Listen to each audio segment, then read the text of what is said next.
My name is Melissa Kilgore. I'm 33 years old. At Thanksgiving dinner, my father raised his glass in front of 22 people and said, "To the dreamer who'll never amount to anything."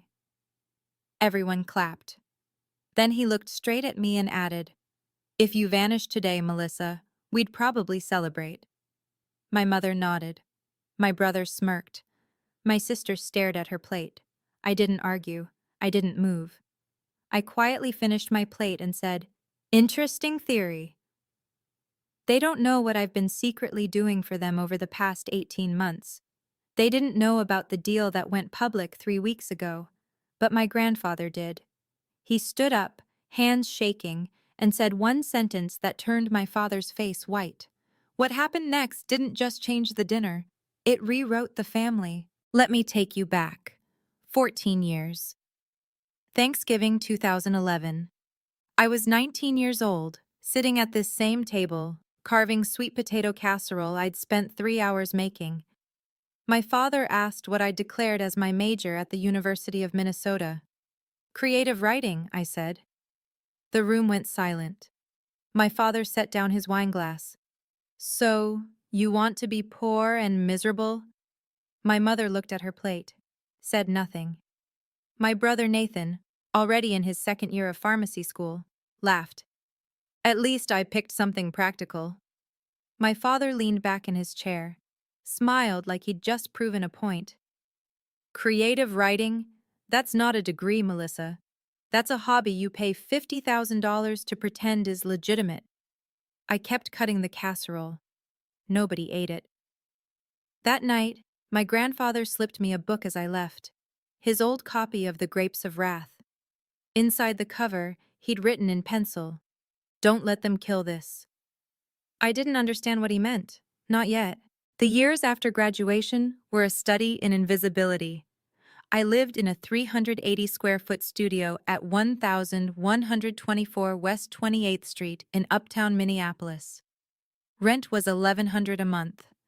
I worked as a freelance editor for academic publishers. $2,800 a month. Just enough. Every family gathering, the script was the same.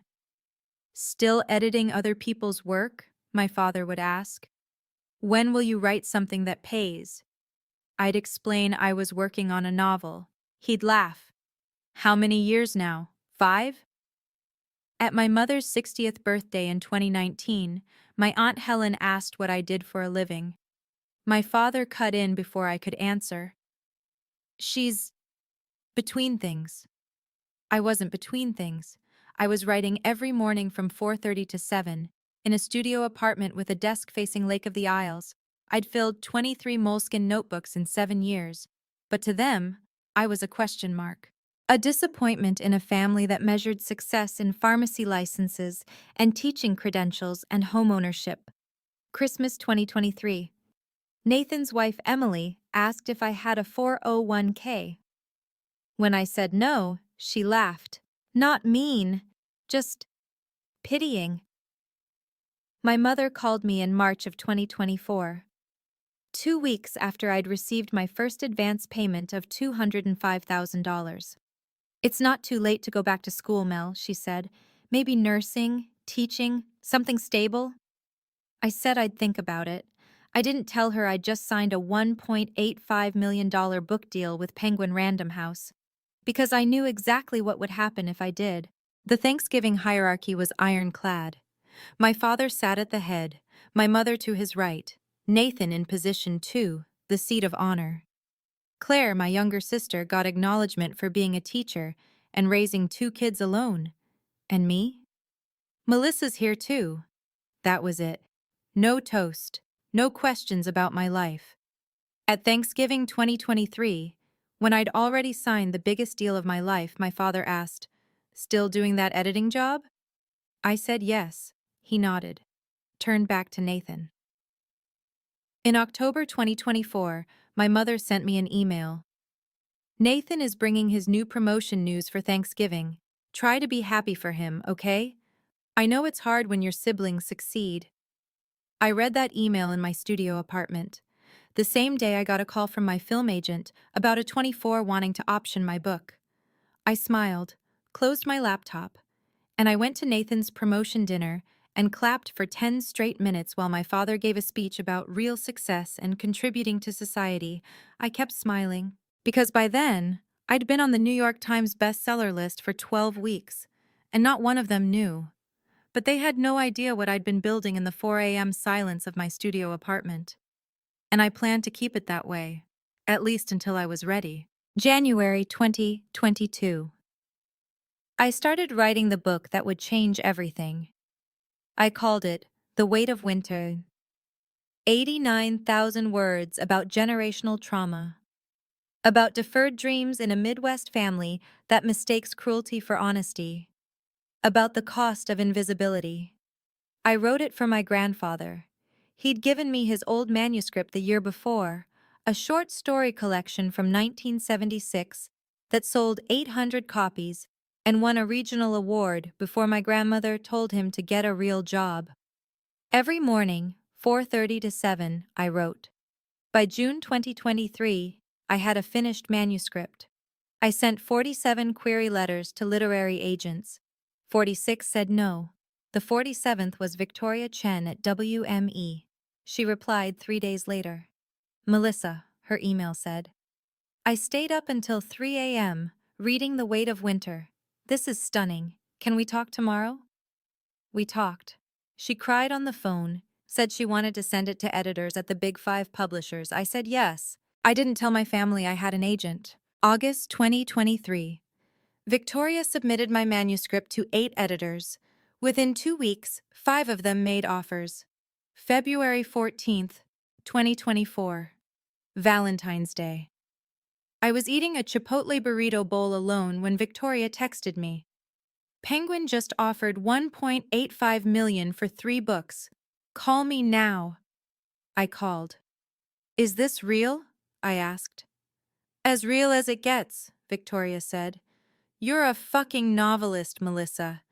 The deal structure: $615,000 for book 1, $615 for book 2, $620 for book 3, paid in installments. I signed the contract at Caribou Coffee on Hennepin Avenue. 47 pages. I read every word. It took 6 hours. The first advance payment hit my account on February 28th, $205,000. After agent commission and taxes, I netted about $128,000, more money than I'd made in 3 years of freelancing. I cried in the Chipotle bathroom. Then I went to my parents' house for Sunday dinner, and I didn't say a word. The book published on June 11th, 2025. The cover was a winter landscape, bare tree, muted blue and gray. My editor at Viking, Samantha Brooks, sent me the first printed copy in May. I held it in my hands and couldn't breathe. Kirkus gave it a starred review in April. A devastating meditation on family, ambition, and the courage to choose yourself. Kilgore's prose cuts to the bone. On June 18th, I debuted at number 15 on the New York Times bestseller list. I saw the announcement at 5 a.m. in my studio, alone. Victoria texted me at 8:12. You're on the list, number 15. This is just the beginning. She was right. Every week, the book climbed. 15, 12, 8, 5. By October, I'd been at number 3 for 6 consecutive weeks. My family still thought I was editing academic papers for $2,800 a month. October 8th, 2025, 11 a.m. Reese Witherspoon posted on Instagram. October Book Club pick, The Weight of Winter by Melissa Kilgore, a story about family, sacrifice, and finding your voice. I sobbed. You will too. 2.4 million likes in 24 hours. Sales spiked by 600% overnight. My publisher rushed to print 50,000 additional copies. I got 6 emails from people I went to college with. OMG, is this you? I replied, yeah, haha. I didn't tell my family. 3 weeks before Thanksgiving, an old roommate called me. Melissa, I just saw Reese's post. When were you going to tell me you're a New York Times best-selling author? I don't know, I said. I guess I'm still processing it. That was a lie. I knew exactly why I hadn't told anyone. because the moment I did, it would stop being mine. September 18th, 2025. My film agent emailed, "A 24 wants the rights." 10 days later, they offered $620,000. I accepted on October 2nd. Deadline Hollywood published the announcement on October 5th. A 24 acquires The Weight of Winter, debut novel by Melissa Kilgore, lands prestige adaptation deal. The payment hit my account on October 18th. After agent fees and taxes, I netted $389,600. I celebrated by getting Chipotle. Again. Then I rewatched Lady Bird, and a 24 film. By Thanksgiving 2025, I had a New York Times bestseller at number 3, a Reese's Book Club pick, and a 24 film deal, and roughly $650,000 in liquid assets. I still lived in my $1,100 studio. I still freelanced. And in 6 weeks, I'd walk into Thanksgiving dinner, where my father would call me a worthless dreamer in front of 22 people, because I never told them. And honestly, I'm glad I didn't. Because the secret wasn't just about the book, it was about the money, and what I'd been doing with it while they called me a failure. That part, that's what would break them. March 8th, 2024. 3 weeks after I received my first advance. My mother called. She was crying. "We're going to lose the house," she said. The bank sent a foreclosure notice, $78,000 on the home equity loan, 90 days past due. My father was too proud to ask his daughter for help, so my mother called in secret. "Don't tell your father I called," she whispered. "Can I help?" I asked. She laughed, sad, exhausted. "Unless you have $15,000 lying around." I did. I had $128,000 in my checking account. "I'll figure something out," I said. 4 days later, I wired $15,000 to Fifth Third Bank with a memo that read, "From Henry Sullivan's savings account, family assistance." My grandfather's name, not mine. My mother texted 3 hours later. "We got an anonymous donor. Jeffrey thinks it's from the church fund. Don't tell him I told you." I replied, "That's amazing, Mom." She never asked if it was me, because asking would mean seeing me as someone capable of having $15,000, and that didn't fit the story they'd written about me. Over the next 7 months, I paid off their entire home equity loan. $15,000 in March, $6,500 in April, $8,200 in May, $7,800 in June. I created a fake Gmail account, stmarksfund@gmail.com, sent them official-looking letters about their church blessing. They believed it without question. On October 15th, 2024, the loan was fully paid, $78,000. Gone. My parents threw a small dinner party to celebrate. 12 people. I brought a $12 bottle of wine from Target. My father stood at the head of the table and raised his glass. "I'm a proud man," he said, "but I'm not too proud to accept help from good Christians. This church saved our home. That's real charity, not handouts to lazy people." I sat in the corner, said nothing. My grandfather pulled me aside in the kitchen. "That was you, wasn't it?" he whispered. I didn't answer. He hugged me, hard. "You're better than all of them," he said. That's when I started crying. July 2024, 11 p.m. Nathan texted me. "Hey, can we talk?" He called 5 minutes later, voice shaking. "I'm embarrassed to ask Dad," he said. "But I still have $43,000 in student loans from pharmacy school, 6.8% interest. It's killing me. Can you lend me like 5,000? I didn't hesitate. "What if I just paid it off?" I said. Silence. "What?" "All of it," I said. 43,000. Consider it a gift." Nathan cried. "Melissa, I can't. I'll pay you back. I swear." "Just be kind, Nathan," I said. "That's all I ask." On July 18th, I wired $43,000 directly to Navient, his loan servicer. Nathan left me an 8-minute voicemail, sobbing, thanking me, saying I'd changed his life. 4 months later, at Thanksgiving, he would smirk while my father told me I was worthless. He never mentioned the 43,000. Not once. My sister Claire was different. She always said thank you. May 2024. Her car was totaled in an accident. Insurance covered 3,000. The body shop quoted 8,500. I paid it without asking. September 2024. Her 4-year-old son needed minor surgery. Out-of-pocket cost, $12,000. I covered it. February 2025. Her furnace died in the middle of a Minnesota winter. Replacement cost, 8,500. I transferred the money the same day. Total for Claire, $29,000. She thanked me every time, but she never asked where a freelance editor making $2,800 a month got that kind of money, because asking would mean acknowledging I might be more than they thought. An acknowledgement requires seeing someone. Claire was the only one who ever said thank you, but even she never asked. October 12th, 2025, 11:08 p.m. Nathan sent a Venmo request. 3,200, mortgage, will explain soon, I promise. I approved it at 10:01. I texted him. You okay?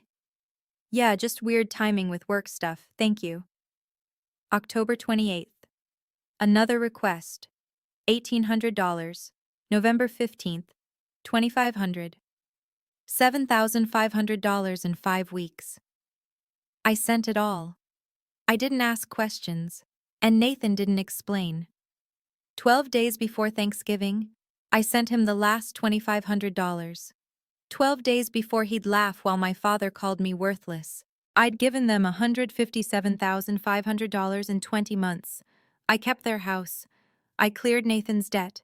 I fixed Claire's life 3 times over. And not one of them knew. Because they never asked. Asking would mean seeing me as someone with value, and they couldn't afford to do that.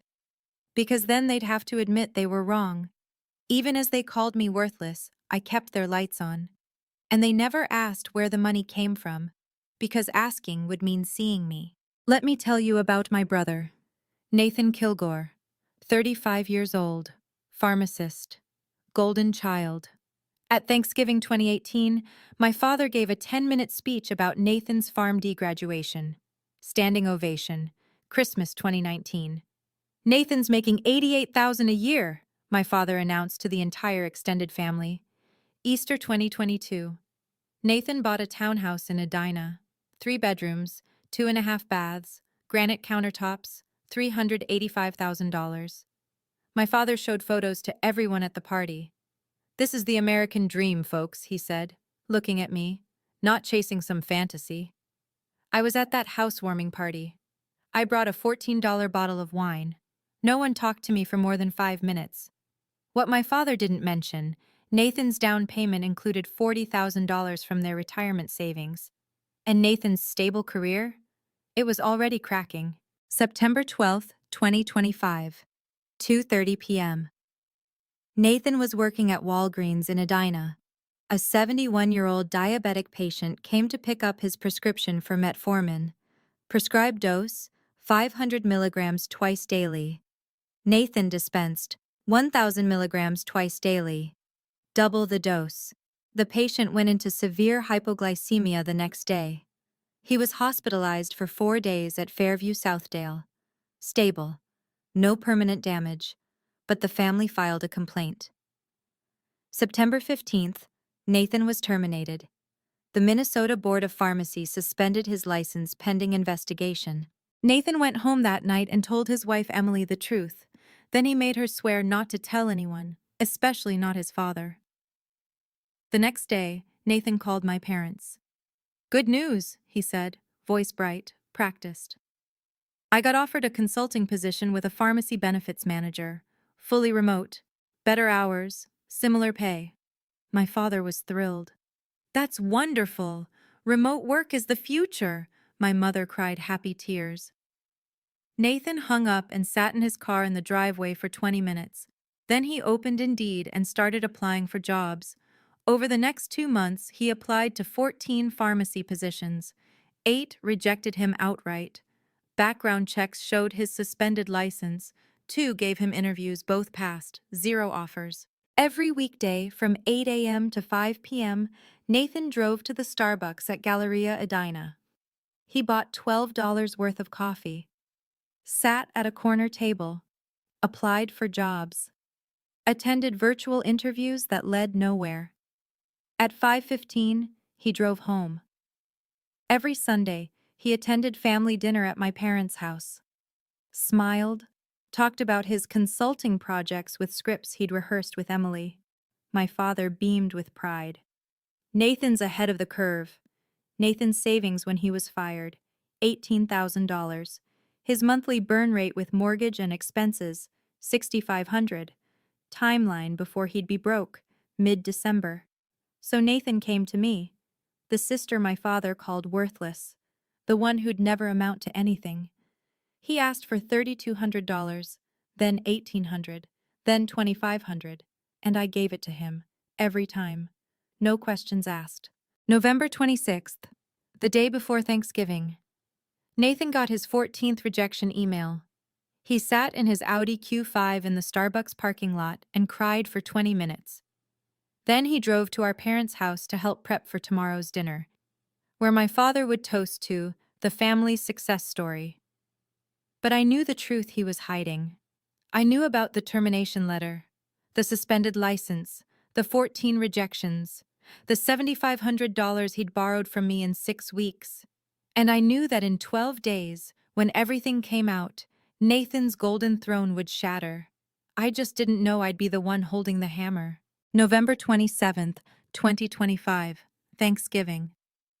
22 people were gathering at my parents' house on Nicollet Avenue, the same house I'd saved from foreclosure.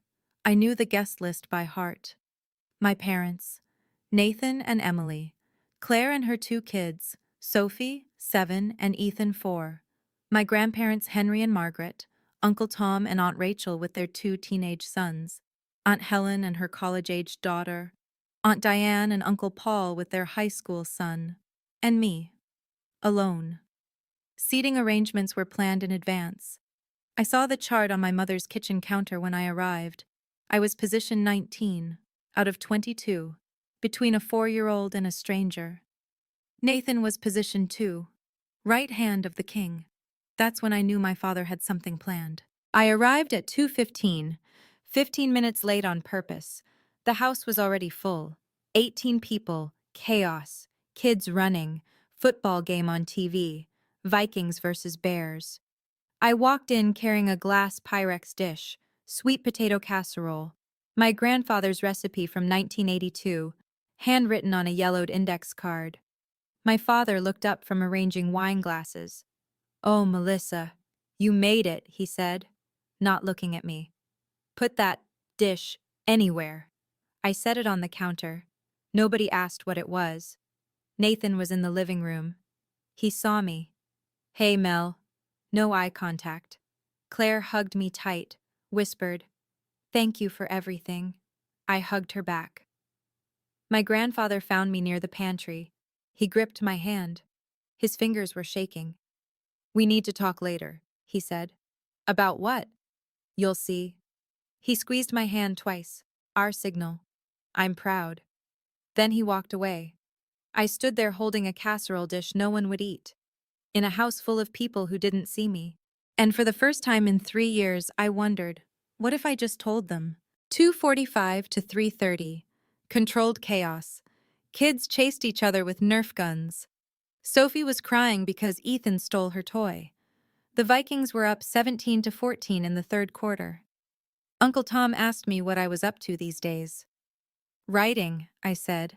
"Oh, that's nice. Still?" I smiled, said nothing. At 3:10, I hid in the bathroom for 5 minutes. Needed air. At 3:25, I stood near the bookshelf, alone. My casserole sat untouched on the counter. At 3:38, my father clinked his wineglass with a knife. The room went quiet. "Dinner in 2 minutes," he announced.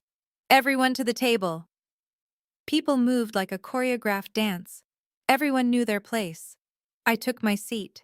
Position 19, between Ethan and Aunt Helen's daughter, who I'd met exactly twice. Across the table, Nathan stared at his plate. Next to him, my father stood. He held his wine glass high. 2015 Napa Cabernet, $85. His special occasions bottle. And he smiled. At 3:39 p.m., everyone was seated. My father stood at the head of the table. He raised his glass. Before grace, he said, I want to say a few words about gratitude. He started talking about family values, hard work, real success. His eyes kept drifting to Nathan, proud, then to me, dismissive. My heart was pounding. Across the table, my grandfather gripped his fork, knuckles white. Then my father looked directly at me, raised his glass higher, and said the words that would change everything. I felt the trap closing before Dad even spoke, because I'd seen this play out for 14 years, and this time I wasn't going to stay quiet.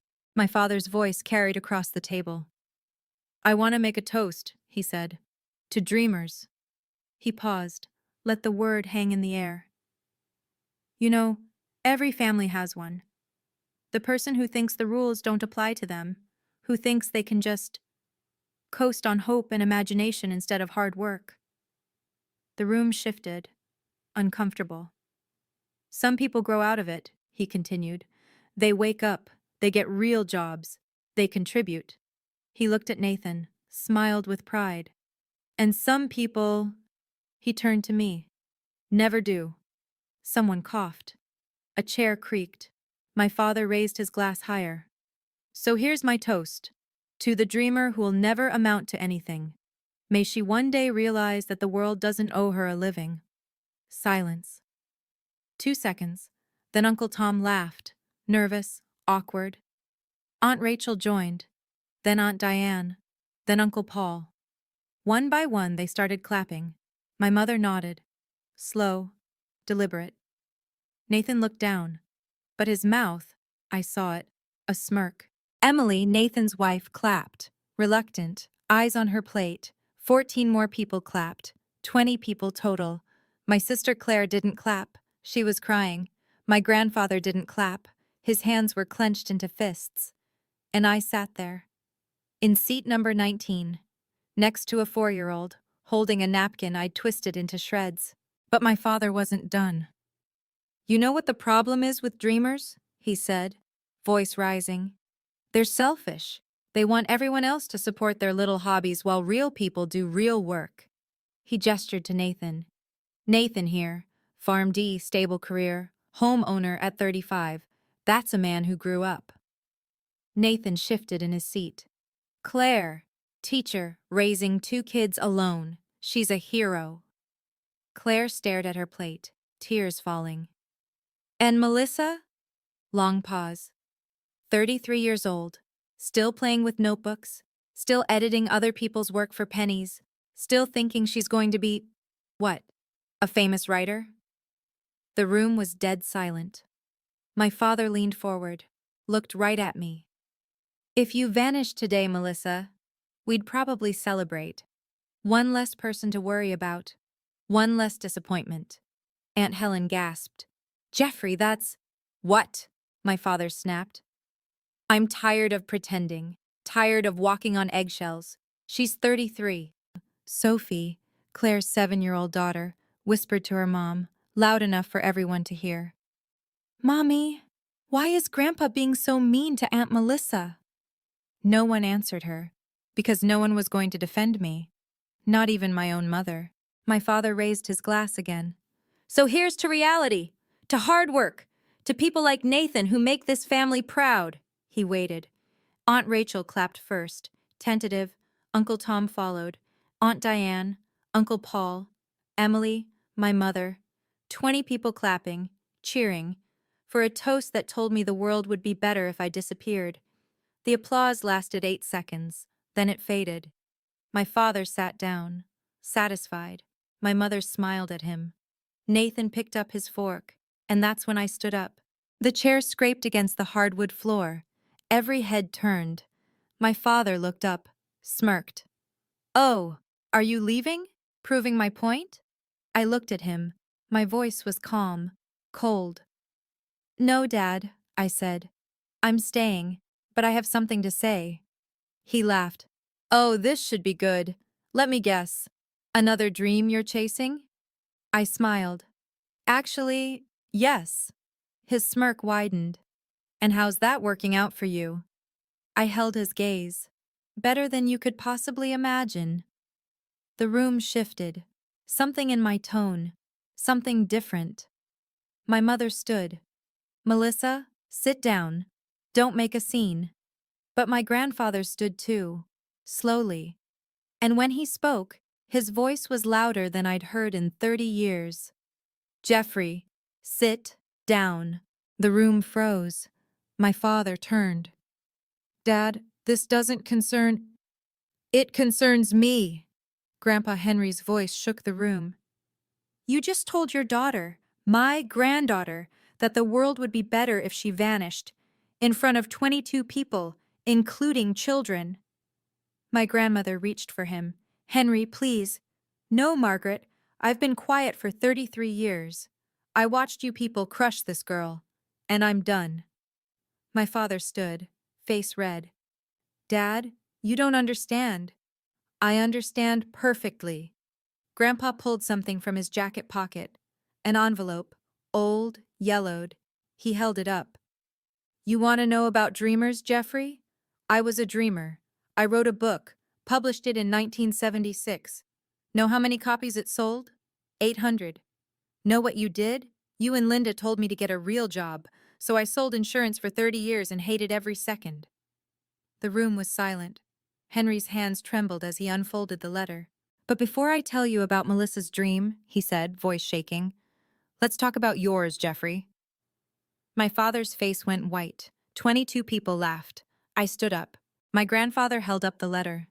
This, he said, is dated June 12th, 1998. He started reading. Dear Dad, I need your help. I want to start my own accounting practice, but the banks won't give me a loan. I need $15,000 to rent office space and get started. I know you have savings from selling insurance. I promise I'll pay you back within 2 years. This is my dream, Dad. Please don't let me down. Your son, Jeffrey. My grandfather lowered the letter. I gave you the money, Jeffrey. June 15th, 1998. Check number 4721. $15,000. Your dream. My father's mouth opened, closed. No words came out. Your accounting practice? Grandpa continued. It closed in 8 months. You never paid me back, not $1. Uncle Tom leaned forward. Is that true, Jeffrey? My father couldn't speak. Henry looked around the table. You borrowed $15,000 to chase your dream. It failed. And did I call you worthless? Did I tell you to vanish? Silence. No, I said, try again, son. You'll figure it out. And you did. You got a job at a firm. You rebuilt. Because that's what you do when someone fails. You support them. He turned to my father. But you didn't support Melissa. You crushed her. For 14 years. My grandfather's voice cracked. I was a writer, he said. Did any of you know that? A few people shook their heads. Midwest Requiem. Short stories. Published 1976. Library of Congress has a copy. Won a small regional award. I was proud. My grandmother spoke up, defensive. Henry, that didn't pay the bills. Because you told me it was foolish. His voice rose. You told me to be practical, so I quit. I sold insurance. And every single day for 30 years, I wondered what I could have written if I'd kept going. He turned to me. His eyes were wet. When Melissa told me she wanted to write, I saw myself, and I thought, maybe I can help her not make my mistake. Maybe she can be brave enough to keep going. He walked closer to my end of the table.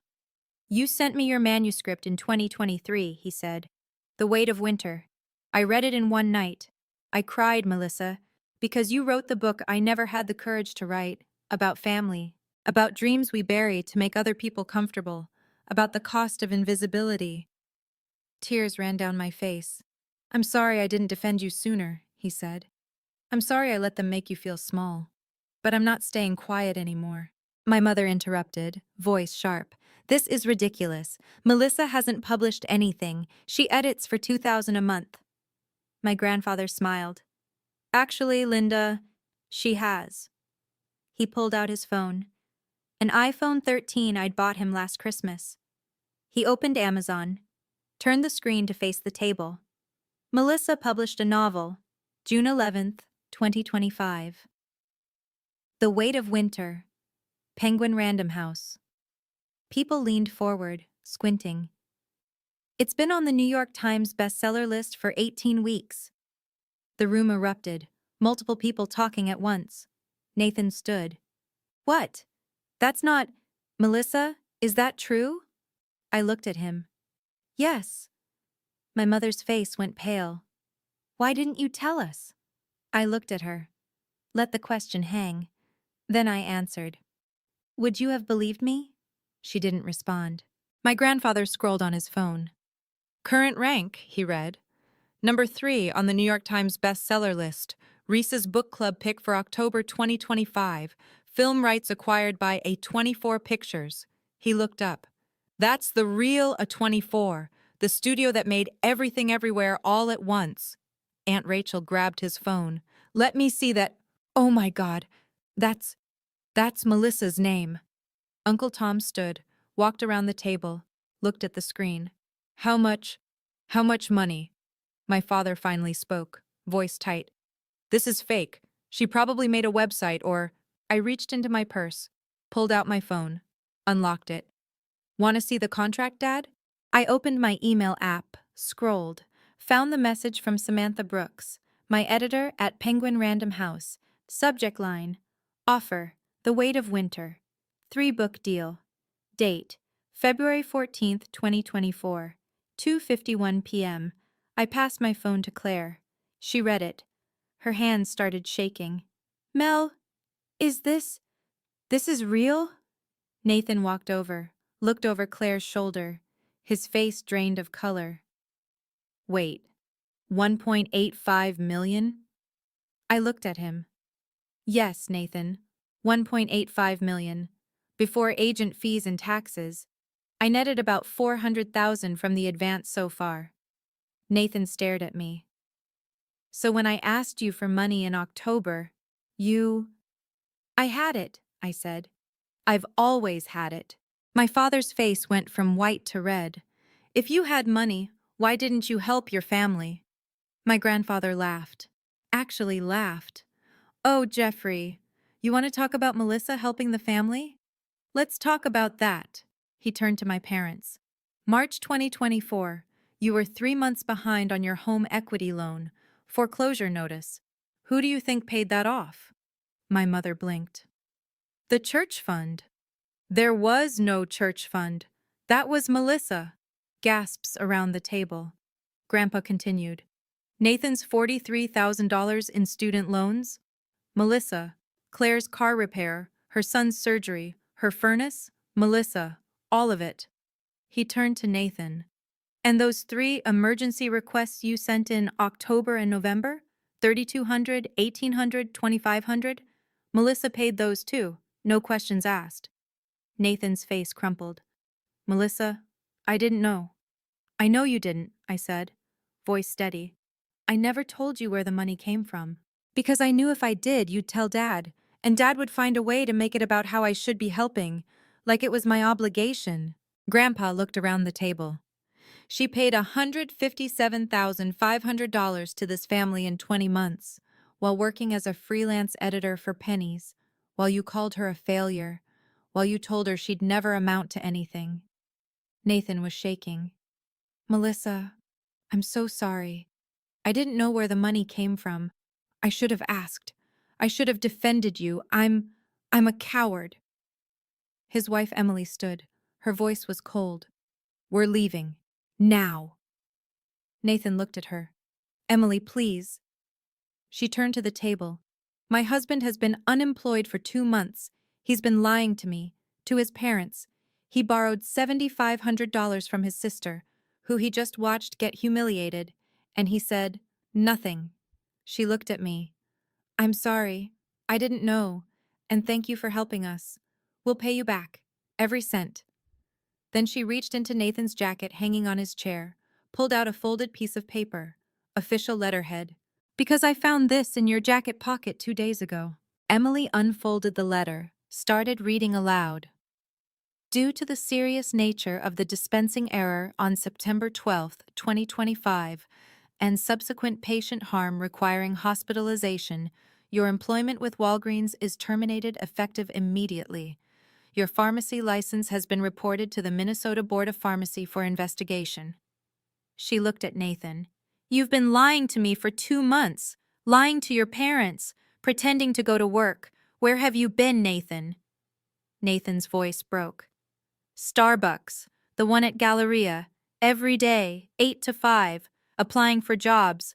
I've been rejected 14 times. My license is suspended. My father stood, face purple with rage. Nathan, you lost your license? Nathan nodded, tears streaming down his face. And you had Melissa, your failure sister, pay your bills? That's when Grandpa stood again. No, Jeffrey, Melissa isn't the failure here. He pulled out a letter from 1998. And Jeffrey Kilgore, the man who just called his daughter worthless, looked like he might faint. I set my phone on the table. Everyone was staring at me now. The woman they'd called a dreamer, a failure, worthless. I had one more thing to show them. I opened the New York Times app. This is the New York Times bestseller list, I said. Voice calm, precise. Updated every Wednesday. This is from November 20th, 1 week ago. I scrolled to the literary fiction category. Row 3, The Weight of Winter, by Melissa Kilgore. 18 weeks on the list. I passed the phone to Uncle Tom. He stared at it. Melissa, this is real. I can see the official New York Times logo. I also have the physical plaque they sent, I said. It's in my car. Bronze, has my name engraved. I can get it if you want. Aunt Helen took the phone, started reading. Number 1 is The Woman in Me by Britney Spears. Number 2 is James Patterson. Number 3 is You, Melissa. You're ranked with Britney Spears and James Patterson. My father sputtered. Anyone can fake a screenshot. I pulled up Amazon on my phone. Here's Amazon. Number 112 overall. Number 3 in literary fiction. 8,200 ratings. Want me to read you some reviews, Dad? I scrolled. Here's one. This book destroyed me. Kilgore is the voice of a generation. I kept scrolling. Here's another. I sobbed for an hour after finishing this. Everyone needs to read it. I looked up. 4.6 stars out of 5. 8,200 reviews. Nathan had pulled out his own phone. He was Googling something. His face went gray. I Googled you, Mel. Reese Witherspoon posted about your book 3 weeks ago. He showed his phone to the table. Reese's Instagram. 2.4 million likes. She said, this book wrecked me. She has 30 million followers. Claire grabbed Nathan's phone. Oh my God, there are TikToks. So many TikToks. Hashtag The Weight of Winter has 47 million views. I nodded. Reese announced it October 8th. Sales went up 600% overnight. My publisher had to print 50,000 additional copies. Aunt Rachel gasped. Melissa, you're famous. I shook my head. I'm not famous. I'm a working writer with a successful book. There's a difference. My father slammed his hand on the table. If you had this kind of success, why hide it from your family? I looked at him. Really looked at him. Because every time I've ever accomplished something, you've found a way to diminish it. So I stopped sharing. And I started giving. I opened my banking app. Let me show you what I mean. I scrolled to my transaction history. March 12th, 2024. Wire transfer to Fifth Third Bank. $15,000. Memo. Home equity payment. I showed the screen to the table. That was the first payment on your foreclosure. Want to see the rest? I scrolled. Showed a list of 15 transactions. March 12th, 15,000. April 3rd, 6,500. May 1st, 8,200. June 15th, 7,800. I kept reading. Every date, every amount. My mother was crying. Melissa, that church fund? That was you? There was no church fund, Mom. I created a fake email account. Sent you an official-looking letter. Because I knew if you found out it was me, the failure, you wouldn't accept it. My father opened his mouth. That's fraud. It's a gift, Dad. $78,000 to save your house. You're welcome. Nathan stood up. Melissa, my student loans. Did you? Was that you? I looked at him. What do you think, Nathan? His voice was barely a whisper. You paid it. You paid all of it. I wired $43,000 to Navient on July 18th, 2024. You called me crying. You said you'd never forget. You promised you'd pay me back. I paused. And then 4 months later, you smirked while Dad told me I'm worthless. Nathan's tears started falling. Melissa, I didn't know you were... I thought you were just being kind with money you'd saved, or... You didn't ask, Nathan. Just like you didn't ask where the 3,200 came from in October, or the 1,800, or the 2,500. You just took it, because that's what you do. You take and I give, and nobody sees me. Emily, Nathan's wife, turned to him, voice sharp as glass. Nathan, you borrowed money from Melissa in October? I was going to tell you. When? When were you going to tell me you lost your job? The room went silent. My father stared at Nathan. Nathan, what is she talking about? Nathan looked at his wife, at his father, at me. He couldn't speak. So Emily spoke for him. She stood, voice shaking with anger. In September, Nathan came home and told me he got a consulting position. Remote work, better hours. I believed him. She turned to Nathan. But that's not true, is it? She reached into his jacket, pulled out the folded termination letter again, held it up. Because I found this in your jacket pocket 2 days ago. She read it again, slower this time. Due to the serious nature of the dispensing error on September 12, 2025, and subsequent patient harm requiring hospitalization, your employment with Walgreens is terminated effective immediately. Your pharmacy license has been reported to the Minnesota Board of Pharmacy for investigation. She looked at Nathan. You've been lying to me for 2 months, lying to your parents, pretending to go to work. Where have you been, Nathan? Nathan's voice broke. Starbucks, the one at Galleria. Every day, 8 to 5. Applying for jobs. I've been rejected 14 times. My license is suspended. My father stood, face purple. Nathan, you lost your license? Nathan nodded. And you had Melissa, your failure sister, pay your bills? Grandpa stood again. No, Jeffrey. Melissa isn't the failure here. I pulled up Safari on my phone, navigated to Deadline Hollywood. There's one more thing, I said. I found the article from October 5th. Turn the screen to face the table. October 5th, 2025, a 24 Pictures acquired film rights to The Weight of Winter. The headline was visible. A 24 acquires The Weight of Winter. Melissa Kilgore. Debut novel lands prestige deal. Purchase price, $620,000. After agent fees and taxes, I netted $389,600. I looked at my father. So to answer your question, Dad, I'm doing fine. Uncle Tom whispered to Aunt Rachel.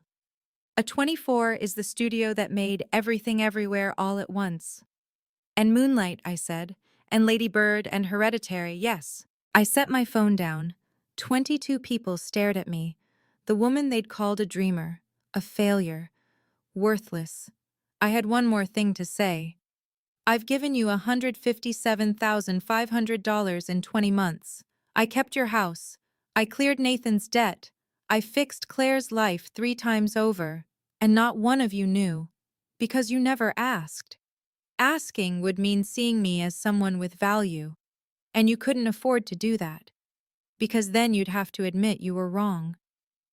I showed them the New York Times list. Row 3, my name, and I watched my father's world collapse. The room exploded. 15 people talking at once. Aunt Rachel to my mother. You had no idea? Uncle Paul to my father. You called her worthless and she paid your mortgage? Aunt Diane to Nathan. Your license is suspended? Sophie, Claire's daughter, started crying.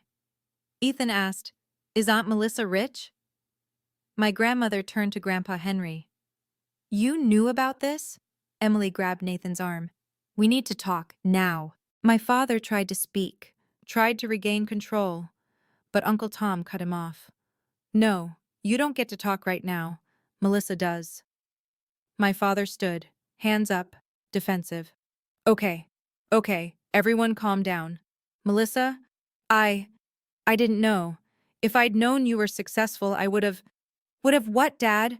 My voice was ice. Been proud? Supported me? Or would you have found a way to make it about you? That's not fair. You told me if I vanished, you'd celebrate. 22 people heard you. What part of that should I forgive? My father was desperate now. I was trying to give you tough love, to motivate you. Tough love? I cut him off. Dad, you didn't tell me to work harder. You told me I was worthless. You said the world would be better without me. That's not motivation, that's cruelty. My mother stood, crying. Melissa, your father didn't mean it like that. I turned to her. Mom, you clapped. When he said I should vanish, you clapped. She reached for my hand. I pulled away. Don't touch me. You've been embarrassed by me for 33 years. Now I'm embarrassed by you. Nathan was sobbing. Full breakdown. Couldn't breathe. Mel, I'm so sorry. I didn't know where the money came from. I should have asked. I should have defended you. I'm a coward. Emily grabbed her coat. We're leaving. Now.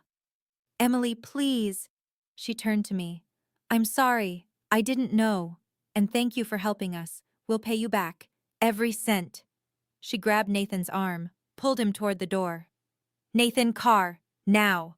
We're going to talk about the fact that you've been spending 8 hours a day at Starbucks lying to me about having a job. The door slammed. Nathan and Emily were gone. The golden child had fallen. Claire walked to me, wrapped her arms around me, held on tight. I'm so sorry, she whispered, for not defending you, for taking your money without asking questions, for being a coward just like Nathan. She hugged me for 2.5 minutes. I finally let myself cry. Uncle Tom approached, hands in pockets. Melissa, I apologize. I clapped, I was wrong. What your dad said was cruel, and I should have said something. Aunt Helen touched my shoulder. I'm proud of you, sweetheart. Always have been. My grandfather gripped my shoulders, looked me in the eyes. You are magnificent. 4 people apologized. 18 didn't. My father stood at the head of the table, silent. My mother sat in her chair, crying. The turkey sat on the counter, uncarved, cold. Nobody moved to eat. Nathan's wife found the termination letter in his jacket, and the golden child's throne didn't just crack. It shattered into dust. I walked to the head of the table, where my father had been standing. I looked at all 20 people still in the room. I'm going to say this once, I said. I love you all, but I will not be disrespected anymore. Here are my boundaries. I counted on my fingers. 1. No more jokes about my career. No more dismissive comments. If you can't be proud of me, be quiet. 2. No more financial requests. I've given $157,500. That account is closed. If you need money, ask a bank. 3. If you want a relationship with me, you apologize, sincerely. Not, I'm sorry you felt hurt. A real apology. My father sputtered. You can't just, I can, and I am. This is my boundary. You can respect it, or you cannot have me in your life. Your choice.